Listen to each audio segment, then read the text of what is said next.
This is part 2 of the video book of the very small ebook, which we're calling Dominoes for Schools. Now, Mario taught me all this. He has written 3 books on the science of dominoes. This diagram comes from one of his books. And the point is that when you see a long line like this, right? This is what the game starts looking like. You start from the center and it moves out in 2 directions. The next play is always either here or here at the heads. They talk about the heads. It's not really a head and tail because they're both heads. That's where you're starting the next play. If you can't make that play, there's a pass, right? And what you're always trying to do is to get somebody, here you have to have a blank or a 4. And so if you only have 3s, 5s, and 6s, you can't play and you have to pass. So that's one of the rules. Another important rule is that you go counterclockwise. In some games in the United States, we go clockwise, but this is going counterclockwise. There's an important point about how you add up the tiles. And so when you get the ebook, focus on how the points are added up.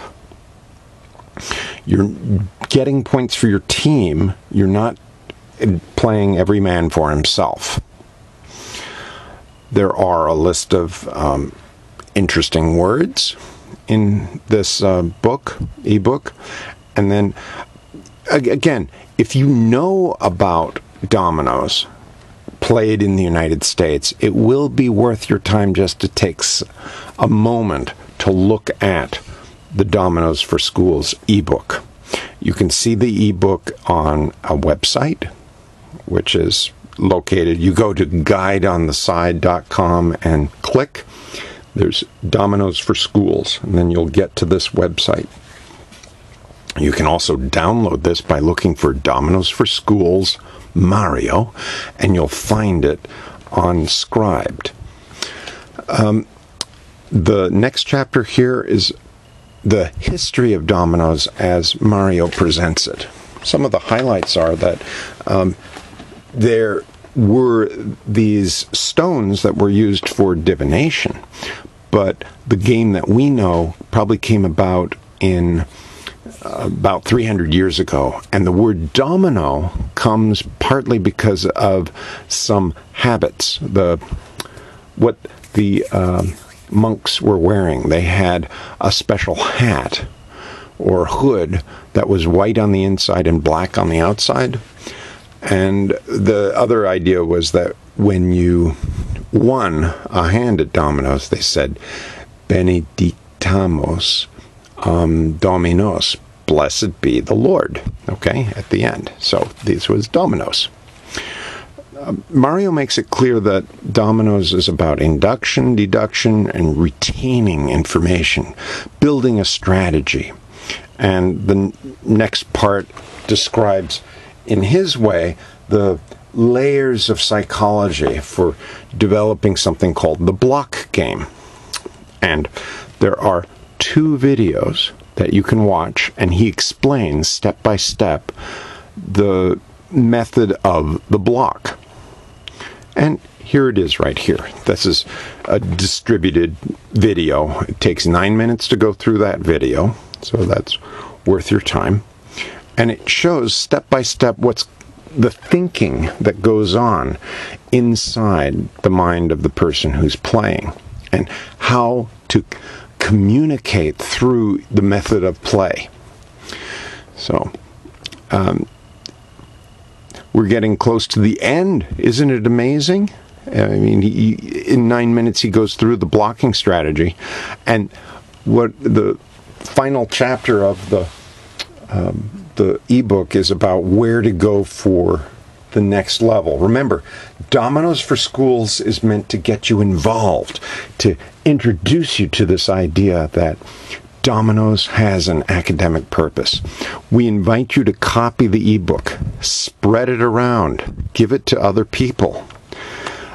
let the students go home and read this, see the videos that are connected with it. To give you a sense of what Mario has done before, this translates as the pedagogy of Dominoes. And he's quoted as Dominoes Play or Game and Science. It's one of his books, which will eventually be translated into English. And we have a list of websites that you can go and look at for additional information. And the channel is ABC Dominoes. That's where you are going to see additional commentaries going up. So, once again, there are additional videos up there, including describing how many dominoes there are in a typical double six set. It's not 34. And I wanted to throw in an example of a real game as it's being played. These guys were, their documentary crew went through and was taking video, and you can actually see the counterclockwise play that's being done. In the book, in the 3rd chapter, there's a question about how many tiles are in a box of double six dominoes.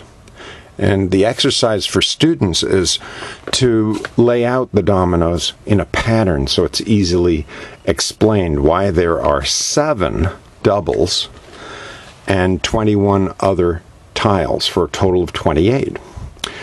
The conversions are important because, remember, this is a collaborative game. Students in the United States who are monolingual will find it useful to learn how to do conversions in their heads because they'll be useful to somebody even if they are monolingual. The fact is that most U.S. students don't expose themselves enough to other languages to become fluent.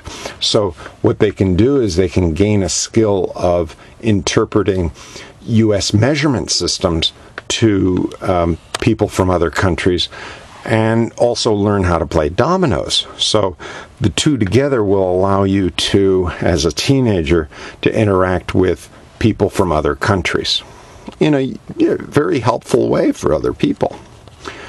The summary is that we picked up 5 points. Collaboration is important.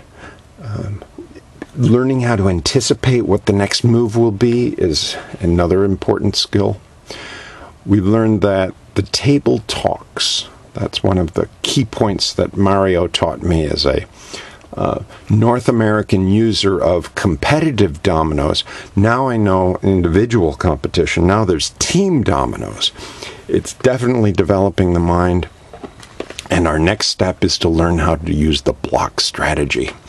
So by now you're either fascinated with this or you've said, okay, that's enough. I'll just go ahead and start introducing dominoes in my classes. If you'd like to learn more about the middle game, the endings, and more strategies of how to win and strategically how to lose, there's certain elements and lots of history and communication. Go to the next book, which is called The ABCs of Dominoes.